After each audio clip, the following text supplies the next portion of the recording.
Yes.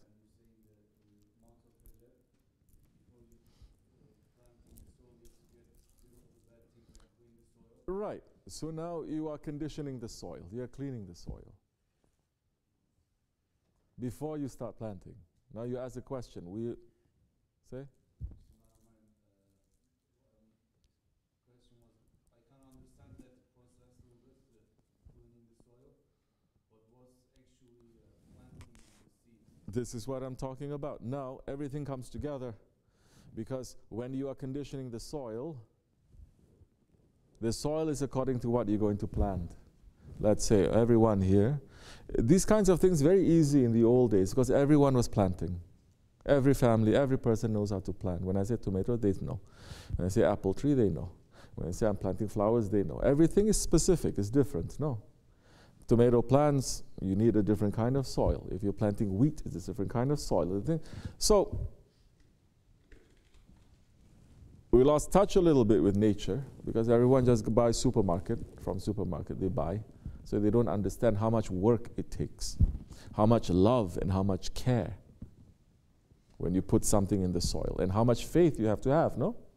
Once you put it there, it's out of your hands. You can only try to prevent. So if you don't do the work before, if you say, I'm not going to till the land, you're just planting it there, the seed is not going to come out. If you don't take care of the weeds there, soil is good, you put manure and everything, the weed's going to choke the plant, it's not going to grow. So now I'm saying, what is it that you are wanting to harvest? This is what you're going to plant. What is it that you want to harvest? Ramadan is a time of harvesting. What is it that you want? And we joke a little bit. They say, so some people is to get married. So many people is just dunya. And with their dunya is very specific what they want to. When it comes to akhirat, it's very general. Oh, as Allah likes. No, it's not. It should be the opposite. With the akhirat, you have to be very specific. Not to say, I want to go to this station in paradise, I want to get this many palaces. No, not specific like that. But specific in saying how I'm going to get the blessings of the akhirat with the dirty condition that I'm in. I have to be specific. This is preparing the soil that I said before that you have to do even before the month of Rajab. This is the tafakkur that we have to do every day. This is what we're busy with the sohbat, with the khutbah, with the talks. Every day that we're having the sohbat, every day that we're having the zikr, every day that you're supposed to think, what have I done for the sake of Allah today? Or am I doing it for my own sake? What is it that I'm doing that my ego doesn't like to do, but I'm forcing it to do? What is it that my ego wants to do and I'm just letting it to do? Now this is according to a person's level that you must answer to yourself. What is it that you want? Now you have to prepare the soil.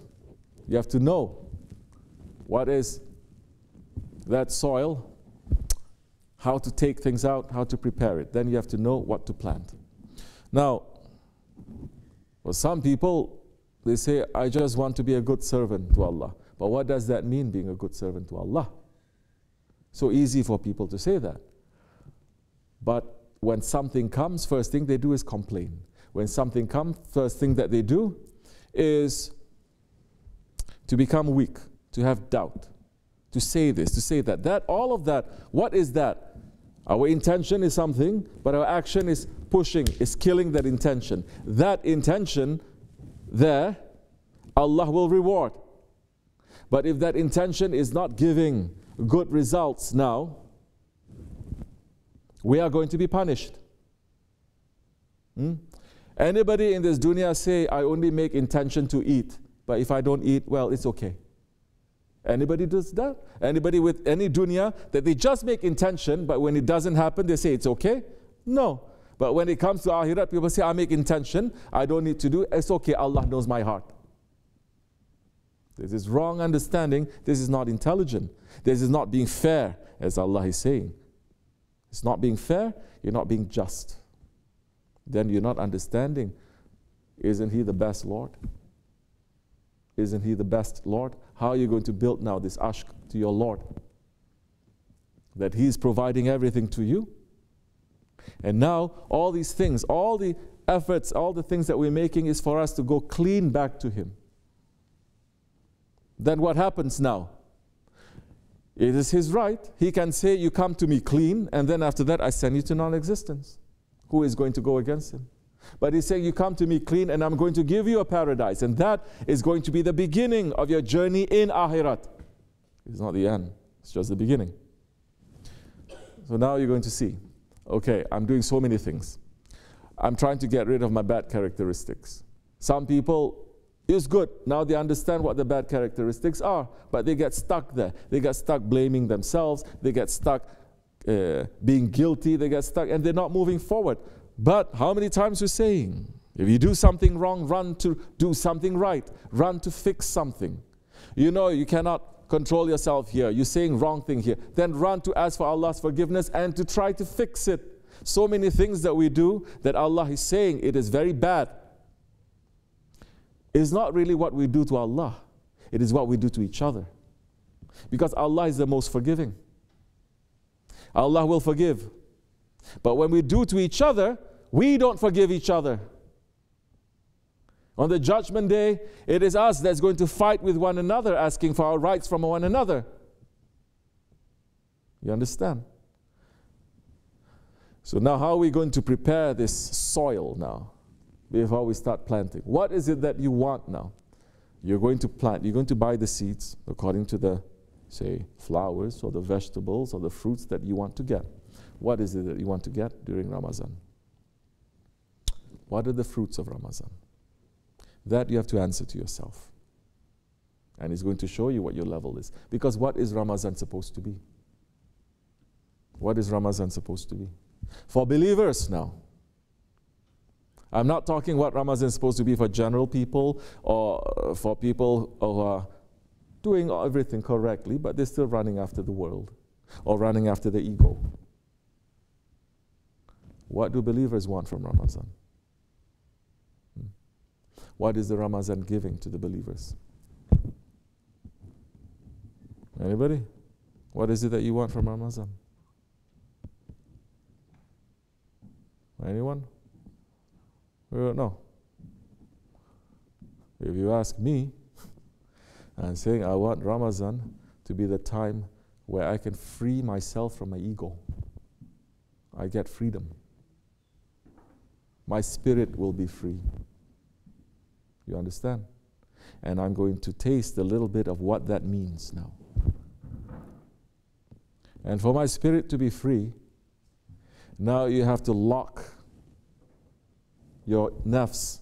You have to lock your desires. You have to lock the dunya, and you have to lock shaitan up. Don't worry, Allah will lock shaitan up. But if your ego is trained by shaitan, it doesn't matter if it's locked up. He's already trained someone to succeed him when he's gone. This is what people are not understanding. This is why we need training. This is why you need a guide to tell you person by person, point by point. Look, you're doing this right, but this is your habit. You're always doing this. This is wrong. Are you understanding? No. More no you say, more stubborn you're going to be. We're saying this is a pattern because the ego is not really so original. Everyone's ego is the same. It's only a matter of intensity, small or big. Everyone here, if we're given the chance to be a tyrant, chance to be a Firaun, we'll all be Firauns. You understand? So their way is very predictable. It is the same way, same habit, same routine, same pattern that they have. Now, mankind must sit and understand what that pattern is. Why do I always get upset with this? Why I cannot control myself? Now you start asking why. You understand?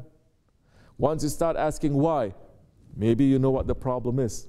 And you're going to see a doctor. Certain things take time. And so many times, the real way of dealing with medicine, people don't eat for medicine anymore. They eat for pleasure, and that's what's destroying them. Then they take medicine as a medicine.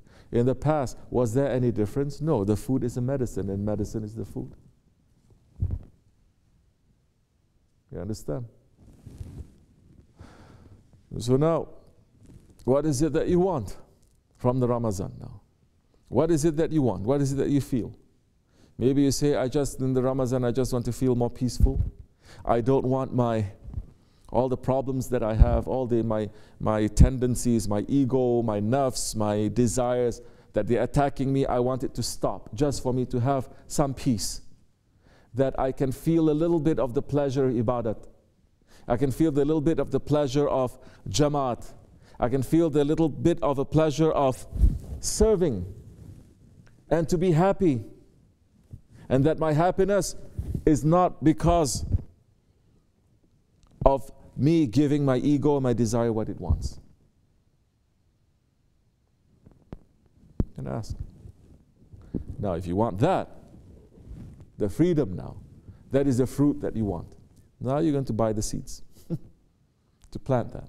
So that means that now you must start from now. At least you're going to sit and you're going to think. This is tafakkur. You're going to think, why I'm doing this? This is the month of Rajab. Why I'm still stuck with this? Astaghfirullah. Why I'm doing this? This is very bad. Even to sit down for 5 minutes, 10 minutes, to sit down and to say, why I'm doing this? I'm asking, please help me. I'm still doing this. You're busy with that, you understand? Not to do something wrong and then, I don't care, and then running to do other things. You do something wrong and you run to do other things. No, to sit and to question yourself and to ask. And not to blame anyone, or blaming yourself. And say, why I'm not taking the medicine? Why I'm not taking the sohbat? Why I'm not following properly? Why I'm not asking? What problem? What's my problem?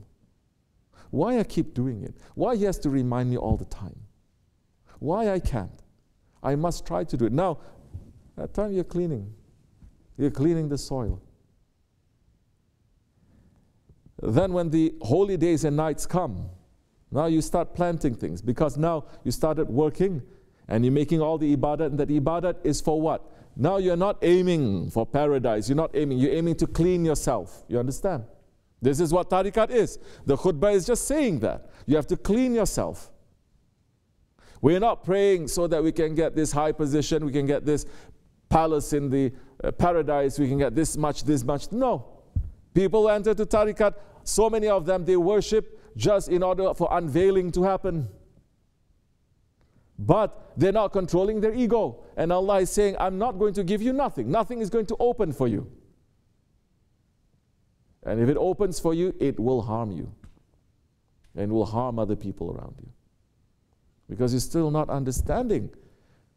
Your ego, you're still not understanding. It comes with hundreds and thousands of tricks and traps. And all this ego, it comes out. When does it come out? Usually. It comes out when you're in Jamaat. Okay? When you're living together.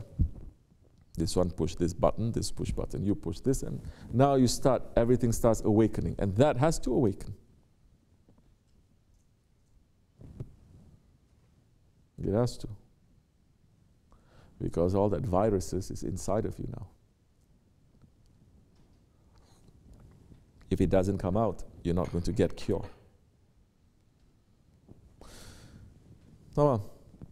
Understanding a little bit? This is very simple. I'm making it very simple and easy for people to understand. Maybe you think, my problem is just that I just sleep during sohbat. There's a big thing. Now you're going to see what are the problems, what is the scale of that problem. Is it really a big thing? Is it a small thing? Does it involve you and another person's rights, or is it just you and Allah? Is it with your family? Is it with your friends? Is it in this situation, or is it in a different situation? Now you start working and you start accounting to yourself. You start playing back everything. You understand? This is what's going to happen on Judgment Day. They're going to play everything back. This is how we're trying to clean. So, it is easy for us to do because no one here, we have to run after the world. It's coming to our feet. What is it, anyone here, that you're in need of something and is not being provided for you? that we came with nothing, we have nothing, we're not giving anything, and everything is coming to us. You understand? Now, how much more now? They're going to say, thank you. Thank you, Ya Rabbi. Where else am I going to get this? Where else am I going to get this kind of people? Where else am I going to get this kind of mercy that is coming? People will push your buttons here and there, but still, that's normal. So now you start waking up, you look at what is important. You don't look at what is not important, and to make that to become bigger. Tamam? Yes. Now, when you do that kind of tafakkur, your ibadat will mean something. Because your ibadat is for that too. Because now we're trying to become good servants, obedient servants. We're not aiming for nothing else. You cannot be obedient servants if you don't have submission to your Shaykh. You don't have submission to your Shaykh, then understand what the problem is and try to fix it. Go at this angle, it's not working. Go at this angle, it's not working. Go another angle, go, never stop. You understand? Okay.